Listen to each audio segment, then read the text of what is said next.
ایک سنگین معاشرتی بیماری جس میں ہر دوسری عورت خاص طور پر مبتلا ہے، اور خواتین میں اس کا شعور ہی نہیں ہے۔ ہم تو شاید اسے صغیرہ گناہ بھی نہیں سمجھتے، جبکہ یہ کبیرہ گناہ ہے، اور وہ ہے غیبت۔ غیبت کرنے والے کے لیے قرآن کریم میں ہلاکت اور بربادی کی وعید ہے۔ وَيْلٌ لِكُلِّ ہُمَزَةٍ لُمَزَةٍ، ویل ہلاکت ہے، تباہی ہے، اور اسی طرح ویل جہنم کا ایک عقوبت خانہ بھی ہے۔ غیبت کرنے والوں کے لیے، تانے دینے والوں کے لیے اسپیشل پنشمنٹ سیل کہ جہاں انہیں خاص سزائیں دی جائیں گی۔ وَيْلٌ لِكُلِّ ہُمَزَةٍ لُمَزَةٍ، ویل ہے، تباہی ہے ہر اس کے لیے جو تانے دیتا ہے، جو عیب لگاتا ہے، خواہ وہ کسی اور کے سامنے ہو یا اسی شخص کے سامنے ہو۔ اور ابو داؤد کی ایک صحیح حدیث ہے جس میں نبی صلی اللہ علیہ وسلم کا فرمان ہے کہ جو شخص کسی مسلمان کی غیبت کرے گا، اللہ اسے اس کے گھر میں ذلیل کرے گا۔ آپ کو پتہ ہے کہ اپنے گھر والوں کے سامنے، اپنوں کے سامنے جو ذلت ہوتی ہے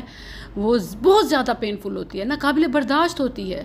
تو کیا آپ اپنوں کے سامنے ذلیل ہونا چاہیں گے؟ تو غیبت مت کریں۔ ابو برزہ اسلمی رضی اللہ عنہ کہتے ہیں، قال رسول اللہ صلی اللہ علیہ وسلم،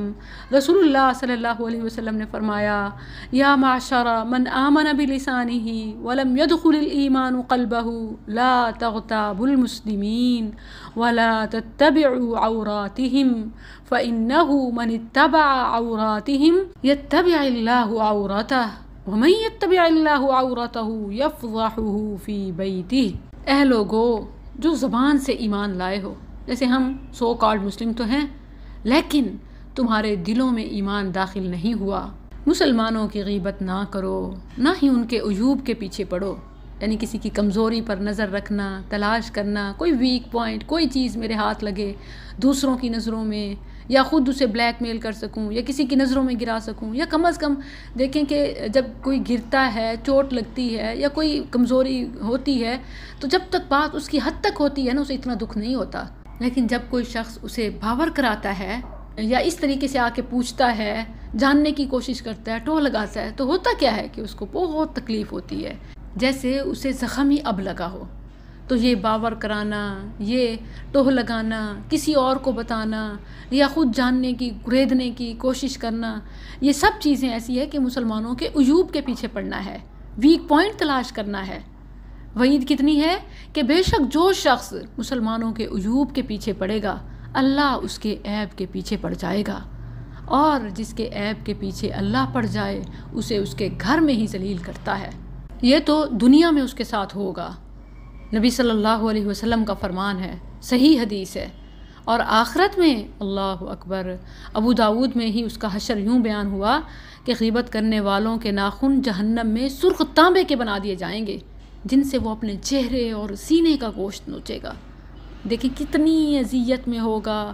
کہ اپنے درد میں اتنا پاگل کہ خود اپنے ہی ناخنوں سے، اور اسے تکلیف دینے کے لیے ناخن بھی تانبے کے بنا دیے جائیں گے، جو اتنے گرم ہوں گے جیسے سرخ انگارہ ہو۔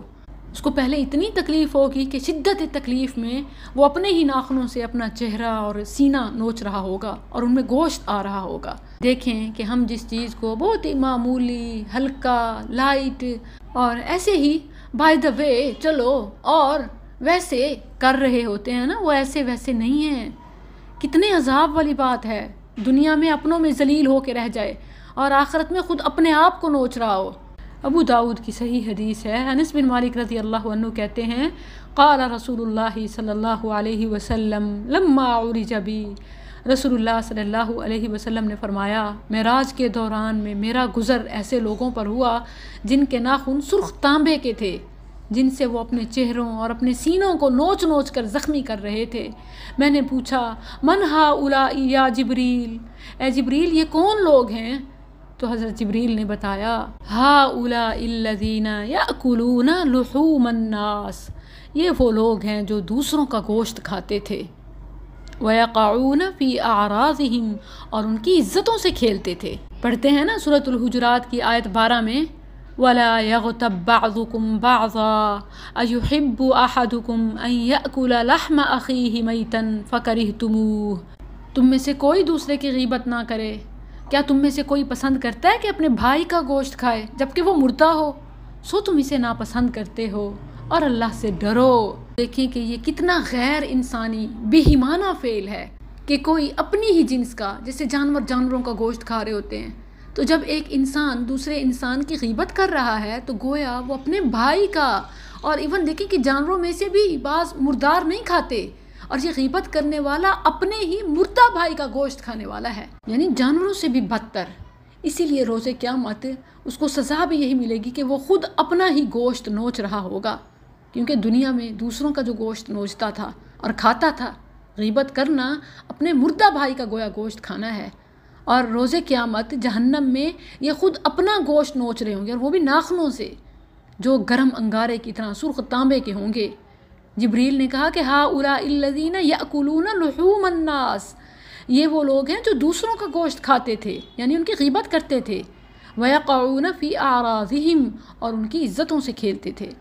یہ کوئی معمولی بات نہیں ہے جس میں آپ چسکا لیں یا شوق رکھیں یا اس کو جی اور بتائیں۔ اکثر فون پہ بات کر رہے ہوں یا کہیں بیٹھی ہوں خواتین تو کیا کہتی ہیں، اچھا اور کیا مقصود ہوتا ہے؟ انہیں اس وقت تک سکون نہیں آتا، ان کا کھانا ہضم نہیں ہوتا، ان کی بھوک نہیں مٹتی جب تک کہ وہ کسی کے بارے میں کوئی اور بات کر یا سن نہ لیں،